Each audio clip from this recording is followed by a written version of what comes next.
I gonna have to go and move back to Chicago? From an insurance person to an influencer to a barber who's making $20,000 a month. How does a barber make $20,000 a month? I'm on these platforms religiously just to like see what's going on. Are you even allowed to film inside the casinos? Oh, there's not gonna be a movie scene that's gonna shut this down. Like, it was just like to really grab people's attention. Do you remember your first deal? My first deal. CEO InMotion. CEO InMotion. CEO InMotion. CEO InMotion.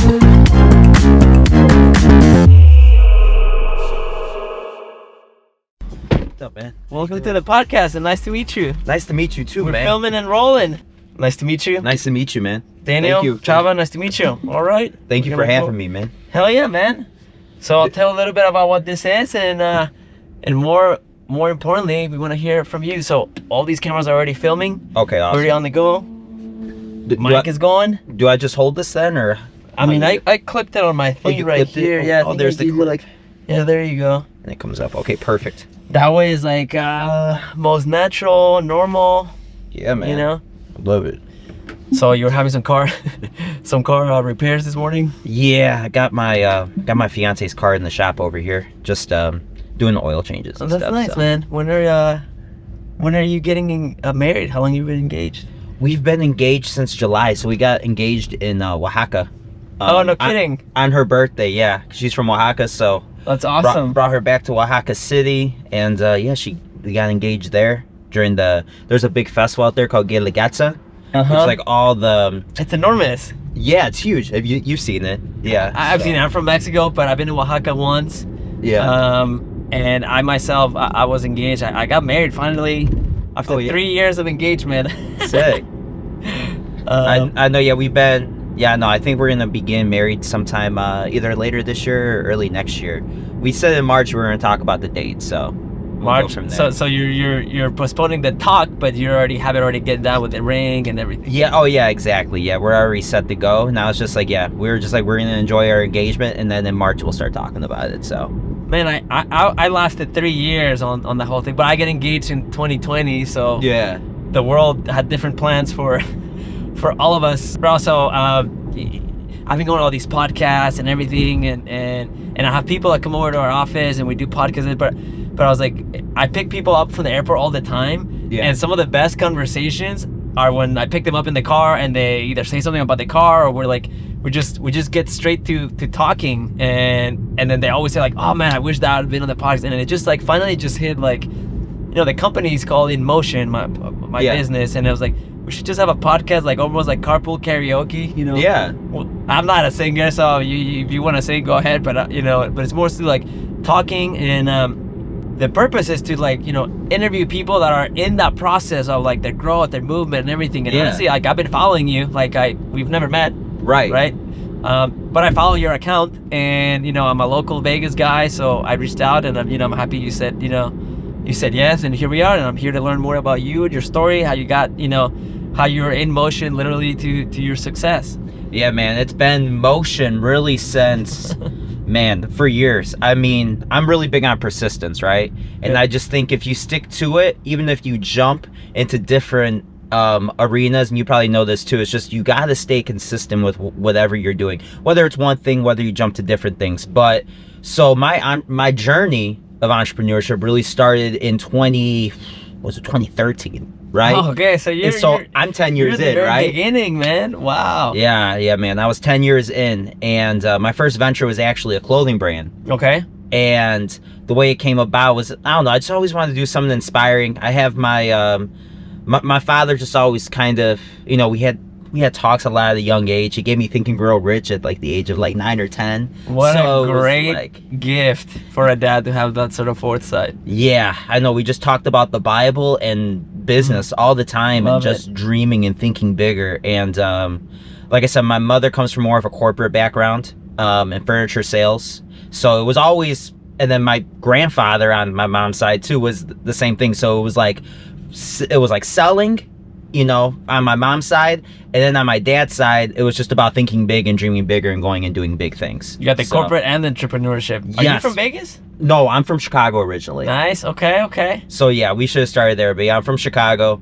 So I Probably said, glad you're here right now. yeah. Oh, I love it out here. Yeah, it was great. Yeah, Chicago's cool, but I love very being fun. I love being from Chicago, but I love the fact that I'm able to bring that big city mentality to Vegas, because I don't know if I wasn't born in Chicago, I don't know if I would have ever ended up moving to Vegas or ended up doing what I'm doing now, right? So everything happens for a reason. Let's get to that. When did you move to Vegas, I guess? I moved to Vegas in 2017. So yeah, 2017. Uh-huh. And I actually originally moved out here to start up a cannabis lounge. Nice. So it was with a buddy of mine, and we came up with this idea of, hey, let's move to Vegas and let's get ahead of the legalization and let's start covering the culture, because in Chicago there's lots of blogs and a lot of people that are covering the underground culture of hip hop, business, however. And so there was no one doing that out here in Vegas. So we were like, let's start up this blog, you know, let's move to Vegas and then grow the brand and then open up a lounge and do other things. You started with the blog. So I started with the blog. Wow, It was a that's blog. It was called In Sesh. It was a blog and an Instagram page, and I was covering Vegas hip hop and just cannabis news and all that from Chicago. You're an OG, man, with a blog. Yeah, I know. From Chicago, covering stuff in Vegas. Yeah, covering stuff in awesome. Vegas. Yeah, so I was tapped in with the culture already and just tapped in with the city. So we moved out here in December 2017, and we both got jobs. We didn't have a lot of money. It was like I had 500, he had 500, and his girlfriend had 500. So we all moved in. We got this apartment in Henderson together. And in 2018, September 2018, unfortunately, he passed away. Oh. He had committed suicide, and then 2 days later, his girlfriend did. Oh my God. So I was solo dolo from that point, really by myself, and debating, hey, am I gonna have to go and move back to Chicago, or am I gonna stay here in Vegas and still, you know, stick with it? And same thing, that persistence that, That's you know, my rough. father, yeah, Resilience and something resilience. Yeah, I had that talk with him. Rough. Yeah, I had that talk with him, and you know, I was very in between going back, but you know, the mission was so much bigger than me, I felt like. And you know, my father always told me, no matter what happens, you know, it all happens for a reason. Like, you're still living today, you're still breathing, you're still standing. And there's a purpose behind it. God, yeah, there's God's a choice. It's God's choice. There's a purpose behind it, even though it's such a low moment. And so just kept things in perspective. I kept pushing, and then but then it was like not even that long till after that where I met my fiance now. And then the pandemic happened, and during the pandemic was when I started creating content, and the second video I got 20,000 views, and then by the fifth video I was like just walking on the strip and just taking content, and it got 250,000 views. And I'm like, this is like the first thing that's ever gone right in my life, and I'm like 9 or 10 years in. So I stuck with it So quickly too. So talk about your Instagram handle. And what your first video was. Oh yeah, so the first video was actually on TikTok. So I started on TikTok, and the first video was just like a food truck. It was an awful video. It was a horrible video. I was mumbling in the video. It was god awful. But it got 20,000 views. So Not bad for a first video. not bad for a first video. And then, like I said, the fifth video was me walking around I was walking on the strip, and I was just covering what streetwear shops were like in the Wynn, because I was like, oh, like I don't think anyone knows that Chrome Hearts is inside the Wynn. It was just how I was thinking at the time. And then so I was walking around and just taking video, and it's like literally no one on the strip at the time. Like, things are still open, but no one's walking around. Wow, that's a great timing, man. Yeah. And then yeah, like I said, that one got 250,000 views, and I was like, man, I was like, as soon as that started happening, as soon as that one took off, I got like 10,000 followers overnight. So I just started posting then literally every day, and I just got better as I went on. It started off with mostly food, but I started transitioning into other avenues, talking more about Vegas as a whole. I never really boxed myself in, but it was very much about food food at the start. Well, that gets the views. Food always gets the views. No matter where you are, there's a sick ass burger, sandwich, just people preparing food. Like, it's kind of hard to like. It's easy to relate to. Yeah. We all get hungry. We're all doing stuff. So that was a great strategy. So, is your biggest platform right now TikTok or Instagram, or what is it? Okay, so TikTok is technically the biggest platform still by follower count, but I think the Instagram account is a lot stronger than the TikTok account. I think just my content translates better to Instagram, and I find that I've gotten more impact out of my 185,000 followers that I have on Instagram versus my 360,000 I have on TikTok. Wow, so you're crushing on TikTok too. I have a TikTok account, but I don't really use it. So full disclosure, someone posts for me my same kind of content and stuff, but I'm usually only on Instagram personally myself. Me too. Yeah, I don't spend hardly any time on TikTok. If you look at my screen time, I think I probably spend 10 to 15 minutes a week on TikTok. Got it. So very little, but it's definitely doing so. But as far as revenue generating income, it comes through Instagram for you. Yeah, it comes through Instagram. Yeah. So yeah, whether it's brand deals, partnerships, so other social media accounts, it's all mostly through Instagram. Yeah. Do you remember your first deal? My first deal. Like, was it a brand? Was it a person? Oh, man. Were you reaching out, or did they reach out to you? So I guess it depends on what you consider a brand deal. So I had like other social media accounts that I ran. So there was one. So I started like a small social media agency where I was just running other Instagram accounts on the side. Okay. To keep the income rolling, so I could do what I got to do with my account. So I just to get some income and some revenue going, because the platforms don't pay shit. You get the money off of the brand deals. That's right. So most people think like, oh, how many followers? You must make a lot of money. It's not how many followers you have, because the platforms are not paying you. Is what kind of influence, what kind of deals are you getting from the partnerships that really pay you the money? It's not the views, really. Yeah, it's not the views. Yeah, it's everything else. Yeah. So. But everything else built around the content, different than YouTube, because YouTube you can just go in, you can post videos and still make a living, even though it's not as much as it used to be. You can still do it on YouTube and still at least be full time with it. Do you have long form content for YouTube? I don't do long form. No, I keep everything short form. I just think that content sticks best for me. It is obviously doing great. So I mean, in Vegas, if you started covering like that long ago, there's so much that's happened in Vegas. So it's like, dude, you're always gonna have pretty much an unlimited amount of pipeline of content. There's hotels, there's restaurants, there's new things that are happening, there's crazy stuff with cops, aliens. Like, what other stuff has been going on in Vegas? There's always something. There's always something going on. So I tell people this now, especially now, I think because my life is sped up so much doing content all the time now and every day. But I think just because of how fast the city moves, 5 years in Vegas is like 15 years anywhere else, to feel like, because everything is moving and growing so quick. I mean, since I moved here, so I moved here in 2018, there's already been like so many new casinos and hotels popped up. Resorts World, Fontainebleau opening. Durango. You had the Circa. You had Circa, that's right. Circa was at that time too. Area 15 popped up. Area 15, Plan 13. This wasn't even here when I moved here. What's you know this what I mean? one? Well, Plan 13. I don't even know what that is. The dispensary right here. Plan 13 wasn't even here when I moved here. The Park MGM was the Monte Carlo. You know what I mean? MGM was Monte Carlo. Yeah. And then they're opening up like the Atomic Golf. Atomic Golf.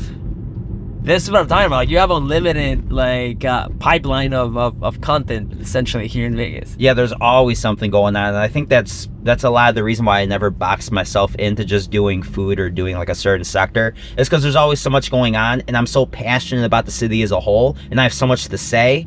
I would be selling myself short by just sticking in one lane. Yeah. And I think it's funny how everyone was saying, the big thing in business, like what we always talk about, right? Like, I guess business versus social media, right? A lot of people say niche down. It's such a big topic, and it's something that I used to believe it was like niche down. You gotta stick in this certain lane. Little niche. I don't feel like that should be anymore. Like I don't want to get boxed into it. I want to have like different things. Like people ask me like who's your guest? Like what kind of like, I was like, I have all kinds from an insurance person to an influencer to a barber who's making $20,000 a month. Like I want to be like, how does a barber make $20,000 a month? Right. That's an incredible journey. Like, tell me about that experience. Tell me how you got there, so that you can influence other people, so you can, you know, it's not all like these big fleshy influencers, you know, driving the Lambos and Yeah. stuff like that. It's like, look, listen, man, you can really walk around your city and talk about the content. Do you know all the other Vegas accounts? Do you know the people who manage those other Vegas accounts here, like local Vegas accounts with a lot of followings? Oh yeah, so most of them. So I think for the food scene and the lifestyle scene, well, I think it's a little bit different. They're starting to merge together now, but at least the food scene. To me, it seems like they're merging, yeah. Yeah, it's very, with the food though, it's very, very tight knit. So, I mean, it's like, it's one of the coolest things in the world, because no other city has this, I think. Like, they had already, when I moved here and I got into the scene, there was already been traditions in place since like 2018, 2019, where, or even 2020, where people are like spending Christmases together, like the accounts will all get together, because we all understand of how it is when you go and you make content. It's you know, it's just like, I don't know, a lot of people don't have their families around them. You guys as a group get so together? we are a family. Yeah, we get together. That's super cool. Yeah. So for Christmas, people get together. There's a lot of collaborations and events that go on. At least they used to. I think influencer events aren't really as big as they used to be, because everyone's kind of doing their own thing. But it's cool to me. The point is that no matter how much our accounts grow, we're still in communications with each other. Good. We're still doing that. There's probably a good group, about like 30 or 40 of us, that like stay pretty much in tune with That's each a big other. group, man. Maybe I'm missing some accounts that I haven't seen. So I mean, I follow some, I read. I mean, where else can you also like just drive around, talk, and look at these like we're looking at the gorgeous, like the wind. Dude, maybe the cameras are gonna pick up the shit behind us, but it right in front of us, like what we're seeing. Like, where else do we have this, man? This is an incredible city, magnificent, like all around. There's always something going on. Some of the accounts that I follow, just, you know, as a local Vegas person, Yeah. they don't show their face, like, but you do. And I try to, yeah. So what made you, like, did you ever make that switch at the beginning, or were you always like just open about it? Because I had to go through my own, you know, acceptance, whatever, of putting myself on, you know, on a public persona. I'm still working in it, and I still want to do it more. But yeah, I'm definitely trying to get, like I said, my face more in the content, so people have a face to relate to. You know what I mean? I think it creates a little bit of trust. It creates the trust, yeah. And I'm gonna start doing more talking to the camera too, with like, I guess when I talk about developments and things like that. But a lot of times people just want to hear the information, and they care about what you have to say, not as much about what you look like. But And you got the voice, man. Come on, you got like a great voice for just like narrating and commenting, and I just like what you say. I know there's certain people in Vegas that have kept it anonymous, and if I reach out, they're like, hey, I just don't want to be on camera, like I don't want to see it. And I don't know if it's that's crazy. I don't know if it's and I'm sure you actually know who they are. I just know them. Who is it? I just know them by their accounts names. So I'll tell you maybe later, so I don't want to like put anybody. Yeah, we don't got to cut that in. Yeah. Behind it, but like, yeah, and I'm genuinely like, is it a safety issue? Is it that they just didn't want that notoriety? Is it that, you know, I really don't know what it is, and so I'm curious like how you differentiate yourself, because you're one of the ones where, you know, you talk, and not in every video you're in, but you're not anonymous, right? Like I knew what you would look like before, you know, I picked you up. Yeah, no, I think I just wanna, I don't know, I think I was just never, you know, nervous about it. I just think it's, you know, there's a fine line between making the content all about you, because obviously I think the days of content going, people following you, you're following your content for your looks, are kind of over for influencers. People want to relate to people. Correct. So I think that's genuine. More the thing. Yeah, it's about being genuine. As we're right now, like there's the street light that's broken. We're like down the strip, on the strip, and it's just like everything that's, I think, is like genuine and not necessarily unfiltered, because there's some things that, you know, need to be edited or whatnot, but just simply just like two people talking, you know. Right. Talking about their experience living here in Vegas and what it is like to create content in this amazing city. yeah, exactly. Yeah, people want to be embedded in the lifestyle, you know, and they want to live in a way vicariously through you. And I think that's why, like, I don't know, like the gambling accounts do extremely well, right? Like you get like the slot, you know, the slot influencers. People want to live vicariously through your content. So tell me about those. Who are those? Like, there's people that do content only on slot machines, or what do you? Yeah. So they're actually, I don't know. It's crazy because a lot of the people who I talk to from, like, I don't know whether it's family or friends from outside of Vegas, they're always watching the slot influencers more than like the foodies. So I think that's kind of crazy. Wait, are you even allowed to film inside the casinos? I guess so. You gotta get clearance. So, I mean, they don't. I don't know, laws have changed, especially since like the emergence of social media because it's like free marketing for them. So I think they've kind of learned to what's it called? They made the pivot to allow it more often. But I know some casinos are stiff on that. I know Venetian's shut me down a couple times. But what do you do? Like, you literally filming yourself as you're playing on the slot machine, or what? What is this slot influence? I've never. Oh, you never seen it? Okay. So you have some. There's accounts out there where they actually, they'll just go in and they'll say, hey, I got 20,000. I'm gonna throw it in the machine, or I got 500. I'm gonna throw it in the machine and see what happens, or I'm down 20,000. And they're filming, and they're showing this real life of what they're experiencing. I've never seen that, man. I've never seen that. That's crazy. Yeah. And even if I live here, I've never seen that. Yeah, it's a pretty big thing. I don't watch them, but I notice people that send me their videos, and all, people send me their videos. So, how do they make money? From gambling, I guess. So I mean, I know they get endorsements from the casinos. A lot of them do. Like, casinos might say, "Hey, I'll give you $500 of play time or play money or something like that." I don't know. I don't know exactly how it works for them, but a lot of them got partnerships and all that. I'm sure to keep them, to keep them going. Mm-hmm. So, but they've racked up so much, so many rewards that. That they can just go crush. They can go crush. They get the comps and all that, so it ends up working out in their favor. So, is this the aftermath of Formula One still? No. This is the new. This is for the Super Bowl. Oh, of course. Like, now they're now they're starting to run. Man, so we go from Formula One to Super Bowl here in Vegas. Like, I didn't know if they were taking down stuff from Formula One. No. Or they're actually setting up for Super Bowl now. No, we just missed Old Red back there. I went in there. Yeah, I don't know if you saw that video a couple weeks ago. Or a week or two ago, I was in Old Red. We had just passed that. I'm gonna go back around. How do you find your venues or your partnerships, or where do you want to go, like your restaurants, or like how do you do it? I am like, it's a lifestyle. I'm literally embedded in news and updates like 24/7. I have people who send me things. I go and I see things. I'm Googling and just, keeping up with what's going on. But I get emails. Sometimes people are like in tune with me and sending me stuff, or I'm just really like, if I care, I'm just literally on freaking Twitter. I'm on Google. I'm on X. Yeah. I'm on these platforms religiously just to like see what's going on, so I can go and, see what the updates are. And then I put my own spin on it.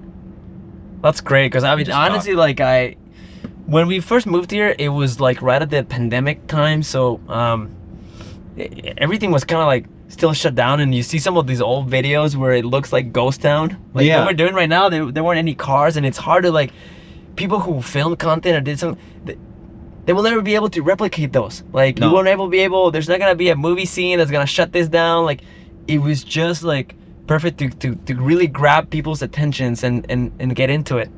Dude, the pandemic was the craziest time. I remember being at this corner, and there was a parking garage, I think right here behind Tex-Mex, and we went and we parked in that parking garage and just like walk on the strip like during the day, and it was like literally a freaking ghost town. It was like being in like a video game. Like, there was nothing going on. That's exactly how I remember seeing it on my screen on my phone before moving here, because we were deciding on 2020 to move here, and we moved on January 1st of 2021. Yeah. So on 2020, as I was seeing what's going on in Vegas and whether I would move here, I would see these things on my little phone screen, and I felt like I was watching a video game, like one of those zombie post-apocalyptic, because I'm very familiar with the strip, but never the way you experienced it. Like, you actually walked it. Dude, it was nuts. It looked around. We're coming up on this development here. So what's this? Do you know what's going on here? This is the Boulevard. So the group, I can't remember them off the top of their head, but next door that owns this mall right here where you got the Coca-Cola, Brewdog and all that. Yeah. The ones who own that are building something like that right here, but it's almost the same type of development, but just more modern. You see some of the pictures and renderings right there. Brewdog is awesome. Yeah, Brewdog is sick. I love Brewdog. Yeah. It really is like a cool place to go. Yeah, I like Brewdog. I don't know, the strip is just coming up so much. You got, what's it called? Tillman Fertitta is going to build his hotel right back there too, Post Oak, right next door back that we just passed. So that's going to be a new one? It's going to be a new one, yeah. So Post Oak is a hotel that's based in Houston. Uh-huh. It's a really high-end hotel, and he's bringing it from Houston and building it over here. He's replicating that one here. He's obviously knows what he's doing. Yeah.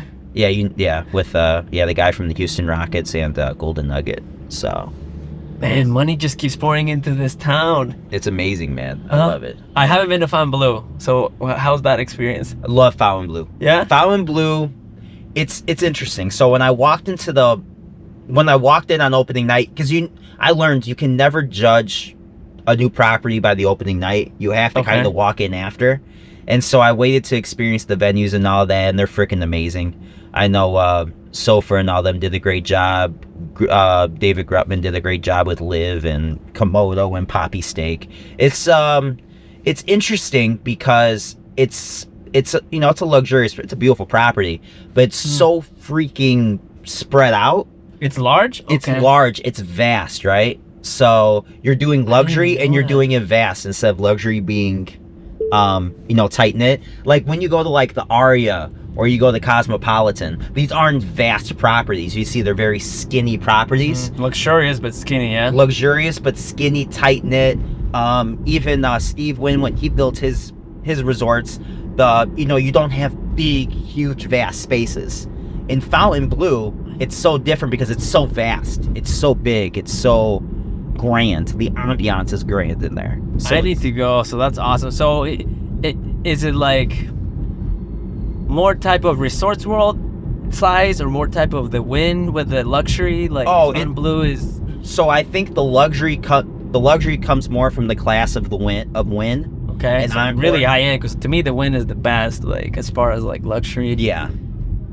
No, it's like Wynn and Fontainebleau are both kind of in that category of what I say on my content. It's timeless luxury. So 20 years from now, it's still going to hit the same, right?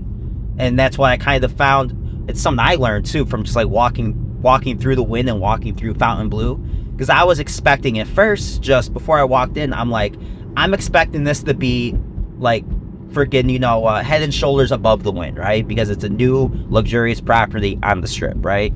And just all the hype built around it. And when you walk in, all the years that it's been built. Yeah. And when you walk in, it's not like head and shoulders above the Wynn. It's in its own category. Same thing with the Wynn. The Wynn is in its own category. When you put Fontainebleau and Wynn side by side, I don't think you'd be able to tell which one is built in which year. Got it. Because you get what I mean? So great. Because they're just so timeless. Yeah, they're both so great and timeless. It's hard to say one is better than the other by design, right? That's great. So. I remember when Resorts World opened up and half of it wasn't open really, like where the stores in the back, where that sphere is and everything. So they just needed to get it open for the summer. And so I've only been to 2 big openings. I was there when Durango opened up. And I was there when I went like 3 times to the. I love Resorts World. There's just something about it that I just really like and enjoy. And that that tunnel, that the Tesla tunnel, whatever, the Vegas loop. Oh man, they call it. Yeah, when the loop gets expanded and you start getting like everywhere moto taxis down there, and you can go everywhere in Vegas with the loop, it's going to be incredible. Because they're going to expand that to eventually have what's his name, Jacob's Life in Vegas. Shout out to Jacob's Life in Vegas. He put out he had a leaked video of the prototype that they were working on. Oh yeah, of the van. It's like a Vegas loop van or Warring Company. But it's gonna go on rails and then just like move you automatically. Yeah. So yeah, I don't know how they're gonna actually build the infrastructure for the train side of things, but it's almost like it is like a van. So it's like gonna fit like 14 passengers per van. Yeah. That's genius, because Elon Musk wanted to do that in California, and then there was so much red tape. He just couldn't do it. He's like, all right, I'm gonna pitch it to Vegas, and then they said, yep, let's do it. And it's so convenient. I mean, CES was here. Take it from one place to the other. Yeah. free, just easy. But it's not even scratching the surface on what's going to happen with that. Correct, huh? With that loop. I mean, when you're able to, like I said, take that to the airport, take that to the medical district, take that to Yes. UNLV, take that to Chinatown. Like, it's going to be incredible. Like really, wait until people start being able to do commutes on the Vegas loop. That's going to be insane. Underground, man. Like, man, this is just so crazy. Yeah, and things keep. I didn't even know about those 2 hotels that you said they're opening up. So there's always constantly things like moving here. Yeah. For you, like, when did you start like making money so that actually you said, you know what, I'm not gonna take a job. Like, I'm gonna do this full time. Man, so when I started taking off of the content, I think it was during the pandemic. We were, I don't know, we were kind of at the point where like either go back to work or it's keep pursuing the content. And we just didn't I just said by any means necessary, I'm not going back to a 9 to 5. But weren't you doing your own clothing? Like, weren't you your own? Well, yeah, I was doing the clothing back in Chicago, but I shut it down when I came to Vegas. So I didn't have the blog, I didn't have anything, I just had my content. So from the beginning, you didn't have an actual job where you were, working there the 40 hours, somebody paying you a paycheck. Like, you went straight into the content and... Oh no. So what I told you is when I moved here in 2018, I didn't start making the content in 2018. When I moved here, I was actually working a job. I was a food runner. Got it, okay. On the strip for, I think it was like for whatever it was, 2 years up into the pandemic. And then when I got laid off during the pandemic, that's when I started making the content. And when I it was just, I just never stopped from that point. So at one point, like, you said, like, dude, I'm making more money now than before. Yeah. Or I can sustain my lifestyle, or this is just what I love. I don't care if I'm making money. Like, it got close. It got close to where I almost had to take that job back. We were behind on rent. It was getting bad there for a little bit, but it was just like, we stuck with it, and it just turned around and, started working. We were managing other social media accounts at the time too.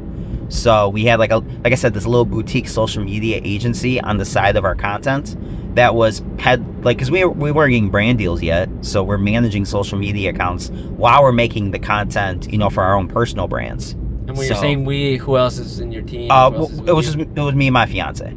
Oh, got it. The 2 of you from the get-go. So you guys are still working together?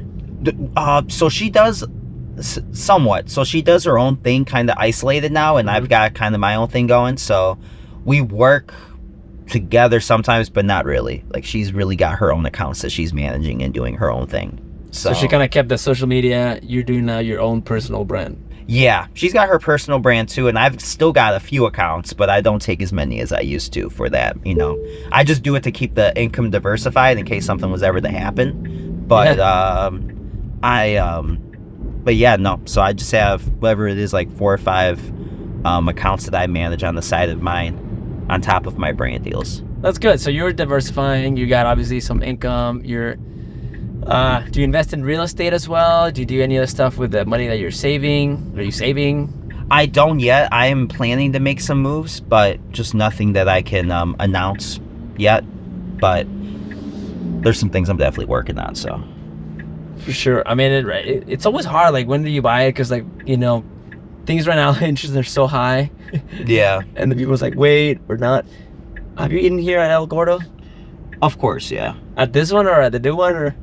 Oh, well, yeah, I haven't ate at the new one. I've ate at this one, and then there's another one in the Northwest that I've ate at. And I like... there's 3 now? There was always one in the Northwest, yeah. Oh, okay. So I've ate at that one. Okay. Yeah, this one might be the OG one, I think. But I do like the one in the Northwest. So I've been eating tacos El Gordo since Mexico for like 20 years. Yeah. Because they're from TJ. So... they moved from TJ and then they went into San Diego. Oh, look at this, man. It's like, where else can you just turn around and you just see like a gigantic ball? I need to like film this. So like put some B-roll on this thing. Like, hell yeah. You just turn around and you see this crazy, what is that? It's like almost looked like Mercury type of, just incredible. I know, yeah, the sphere is amazing. So yeah, so then they moved from TJ to San Diego to Vegas, and I was like, you guys crush wherever you go because people just love some tacos. Yeah. Oh, so they do well in San Diego too, huh? enormously popular. Yeah. Enormously. They're in Chula Vista, so they're in San Chula, Diego. yeah. So Chula Vista is Yeah. Mexican town, pretty much. You know? Yeah. Yeah. So they're there. How'd you meet your girl from Oaxaca? So we met here. She me and her met like right before whatever it was, like a year before the pandemic started, and then we ended up we actually met online, but it wasn't like the traditional like swipe right and do it. We met each other on a dating platform, and then she what did I say? So how can I word this? So we met on the dating platform. We followed each other on Instagram. Okay. But the conversation was like so dry. So obviously we just followed each other. I posted a story when I was going through like a tough time. And then she actually commented. She was the only one to comment on my story at the time. I had nothing going on. She was the only one to comment on my story. And we ended up meeting up. And we were going to meet for coffee. The coffee turned into a drink. And then basically from then we were just inseparable. She moved in like a couple months later, and then that was it. So she moved in. So you guys been living together this whole time, and we moved in like 6 months before the pandemic. So she moved in like after like I think it was 3 or 4 months. Wow. So have you survived the pandemic, which is when everybody's close together the whole time, and yeah, it's a good sign of a good friendly relationship where you get through some we have stuff, man. oh yeah, we have a rock solid relationship. I mean like I said, we knew each other before social media and all that, so like everything is so rock solid. The home life is amazing. Like it's very she does a lot of traveling, I do a lot of work, so it's like our lifestyles are very flexible with each other, and we just accept each other for who we are. And I don't know, I just think that's so important. I let her live her life, she lets me live my life, and we live an amazing life together. So that's so good, man. That should be like the speech for your vows right there. Literally. Oh my God. Like we you said so many nice things about her. So if she is watching this, you got a good guy right here. That's how I feel, man. I feel like if you're in a strong relationship with a friend, that's the foundation of everything. Laughter to me is like glue that brings the cohesiveness of a great relationship. If you can make each other laugh, man, you're off to a good start. And for business wise, like, what do you see coming for you? Like, do you see growth in your account? Do you want to start something else? Do you want to go back to clothing? No, I'm gonna branch out of social media. So I would not mind bringing the Elevate brand back, but I want to do it not just for fashion. I want to do bigger things in the city. I just think with the social media space is evolving so much, and if you see now, like, social media influencers are becoming like, they're becoming the heads of some of your biggest startups now, right? Like, you see like what Jake Paul's doing. Prime is a great example. But do you know any of those guys in the marketing team or any of those people there? Like, because those are some amazing few people, yeah. Wow, what an amazing but yeah, what amazing success that brand is. Mr. Beast, like Mr. Beast, yeah. You see social media influencers coming out from just doing videos to now, running different sectors and doing different things that kind of like they were known for, or they branched off. For me, I see myself having a very strong hold in Vegas in the future. I mean, you could pin this interview in probably like 10 years. I feel like I'm going to be in the same category. I feel like I've always said this, and people are going to say, oh my God, this dude's got a big head or whatever. I think it's Steve Wynn, it's Tony Hsieh, and it's Daniel Leo. That's why I think it's him. Oh, man. So. I love that. See, I think this all comes from your dad's like nurturing of there's a book called Magic of Thinking Big. Yeah. And I've done this exercise with a bunch of people, and I'd be like, hey, let's say you have a magic lamp and it can grant you, wish, like, you find a blank check, and it's not gonna bounce. Like, what amount do you put in there? And then they go like, wow, I'd love to have $100,000. I was like, okay, that's it. Like, it's not like you're taking it from somebody or stealing it, or I'm giving you like just an exercise hypotheticals. We're like, okay, like $1 million. I was like, that's it. Also, like, you really could say 10 trillion and it's not gonna matter, well, but no one's ever had a 10 trillion. I know, that's the whole point. Like, if you put yourself into this smaller thinking and there's this glass ceiling around your own beliefs, then that's why you can't hit it. That's why you can't go past it. So Well, yeah. when you say something big like this, that I love that kind of mentality, but Yeah. it had to be instilled in you or learned later in the future. Yeah, well, I mean, you could like or love whatever you want, right? It just depends on what makes you happy, right? So there's people that are happy making $100,000 a year. Like, that's amazing. It's not about the money for me more than anything else. It's about the impact, you know? The money is great, but the money becomes a byproduct after a while. Elon Musk isn't thinking about how much, he's thinking about being profitable, but he's not thinking about how much money he's actually making. That's right. Steve Jobs didn't think about that. He was focused on changing the world, and he just knows, the money becomes a byproduct. So I just want to, be one of the good guys that makes a huge impact in Vegas. So That's Steve where Wynn I'm was at. the big one here. What do you think, like, what kind of impact is it building? Places for people to live? Is it restaurant? Is it, just growing the economy here? Like, what kind of impact would Daniel have in 10 years? So I think it's going to be about the next chapter of Vegas, right? So I think about someone like Steve Wynn. By the way, me and Steve Wynn have like literally almost the same birthday. He's born a day before I am. So January 27th, I'm born January 28th. So I found that really interesting. It's coming up, man. So- Got plans? Yeah. I'm not sure yet. There's a couple things that we have kind of in store and planned for, but we're not sure yet. So maybe something on the Strip. We'll see. But I did a party a couple years ago at Excess, which went pretty crazy, but we'll see what we do this year. Love Excess, man. Yeah, it's my 30th too, so we'll see. But no, I think I see myself having a stronghold in the future of Vegas. I want to be involved in a lot of different things. I want to bring like a design district here, like a fashion district. I'm very passionate about where the areas, like the holes that need to be filled in the skyline. Every time I look at Vegas and I see the Strip, I see, of course the Strip could go more vertical, especially on the north end. But I look at downtown and I'm like, there's so much to be done there to make everything into a growing metropolis where you could blend everything together. I think about public transportation. The Vegas Loop is one aspect, but I think I think there's other forms of trams and public transportation that need to be built to incorporate the suburbs as well, and just trams that can interconnect downtown and the Strip.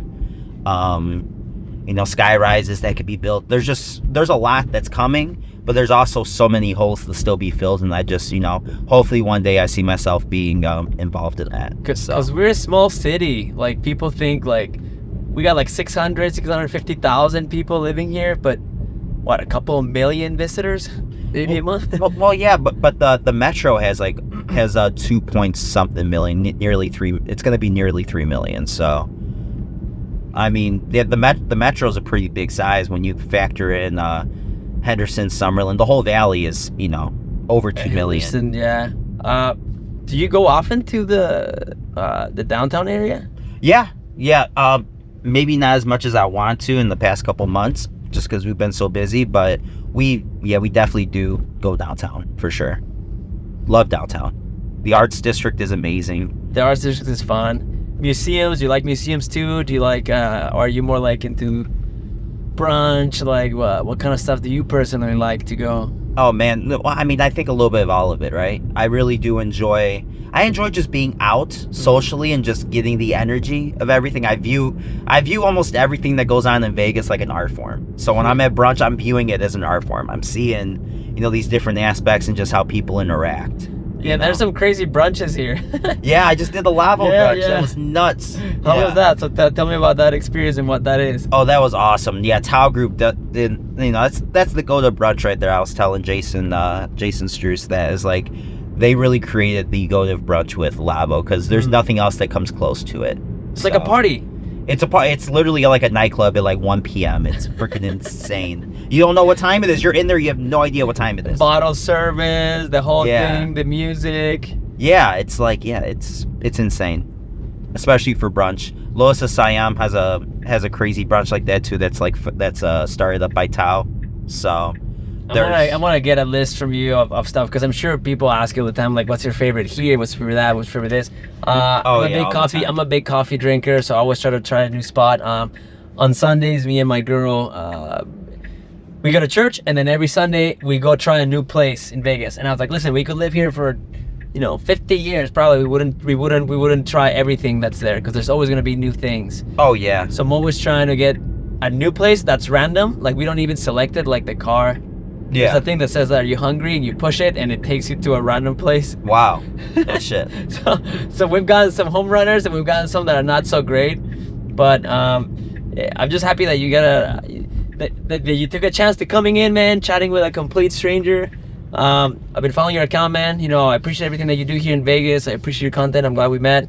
Off the whatever, I'll stay in touch. We got each other's phone numbers and everything, man. Hopefully your car is ready right now. I'm not sure if it's ready. No, it should be done right now. Yeah. It should be perfect. I figured, I won't like steal it for the entire day. But No, it's all good. Here we are, man. Thank you, man. No, thank you for having me on. Bro, It's been a pleasure. This has been really, really cool, man.